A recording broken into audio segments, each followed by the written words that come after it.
ஆண்டவரும் இரட்சகருமான இயேசு கிறிஸ்துவின் ஈடு இணையற்ற நாமத்தில் அன்றன்றுள்ளப்பம் வாசகர்களுக்கு எங்கள் அன்பின் வாழ்த்துக்கள். 2025 ஆண்டு ஜூலை மாதம் 21 தேதி திங்கட்கிழமைக்குரிய தின தியானம்.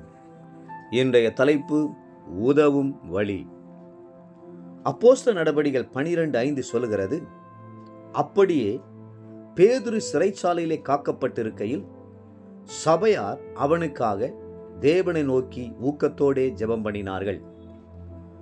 ஆதி திருச்சபையார் ஜெபத்தின் முக்கியத்துவத்தை தெளிவாக அறிந்திருந்தார்கள். அக்காலத்திலே ஏரோது ராஜா சபையிலே சிலரை துன்பப்படுத்த தொடங்கி யோவானுடைய சகோதரனாகிய யாக்கோபை பட்டயத்தினாலே கொலை செய்தான். அது யூதருக்கு பிரியமாய் இருக்கிறதென்று அவன் கண்டு பேதுருவையும் பிடிக்க தொடர்ந்தான். அப்போஸ்தல நடபடிகள் 12 அதிகாரம் 2-3 வசனங்கள். அப்பொழுது விசுவாசிகள் தாங்கள் ஜெபிக்காததினால் அப்போஸ்தலனாகிய யாக்கோபை இழந்தோம் என்றும் அதுபோல பேதுருவையும் இழந்துவிடக் கூடாது என்பதையும் உணர்ந்தார்கள். வேதம் சொல்கிறது, அப்படியே பேதுரு சிறைச்சாலையிலே காக்கப்பட்டிருக்கையில் சபையார் அவனுக்காக தேவனை நோக்கி ஊக்கத்தோடே ஜெபம் பண்ணினார்கள். ஏரோது அவனை வெளியே கொண்டு வரும்படி குறித்திருந்த நாளுக்கு முந்தின நாள் ராத்திரியிலே பேதுரு 2 சங்கிலிகளினாலே கட்டப்பட்டு 2 சேவகர் நடுவே நித்திரை பண்ணி கொண்டிருந்தான்.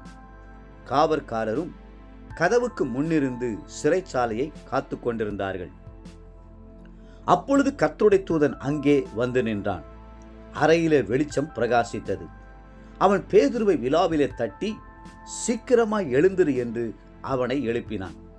உடனே சங்கிலிகள் அவன் கைகளில் இருந்து விழுந்தது.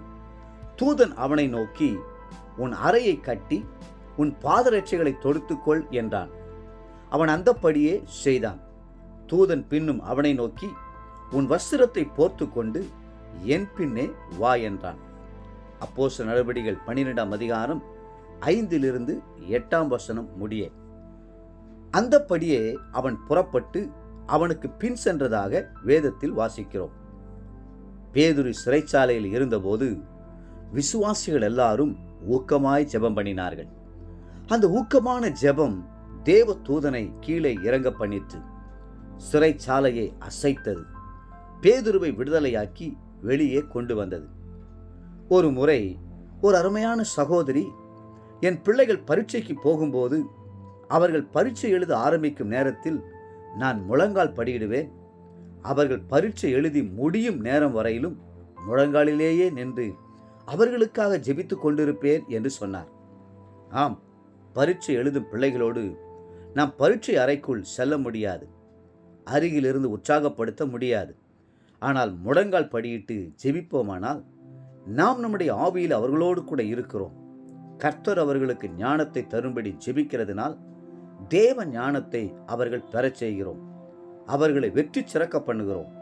தேவ பிள்ளைகளே, ஜெபிப்பீர்களா? ஜெபத்தின் மூலமாய் மற்றவர்களுக்கு உதவி செய்வீர்களா?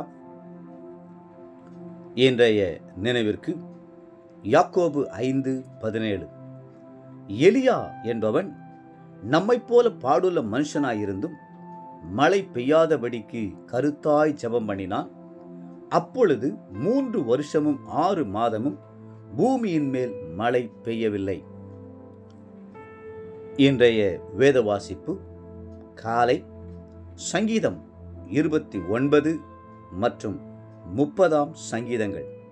மாலை அப்போஸ்தலருடைய நடபடிகள் 23 அதிகாரம் 1-15 வசனம் முடிய. அன்புக்குரிய அன்றன்றுள்ளப்பம் வாசகர்களே, மீண்டும் உங்களை வாழ்த்துகிறோம். ஜெபியுங்கள், மற்றவர்களுக்கு ஜெபித்து உதவி செய்யுங்கள்.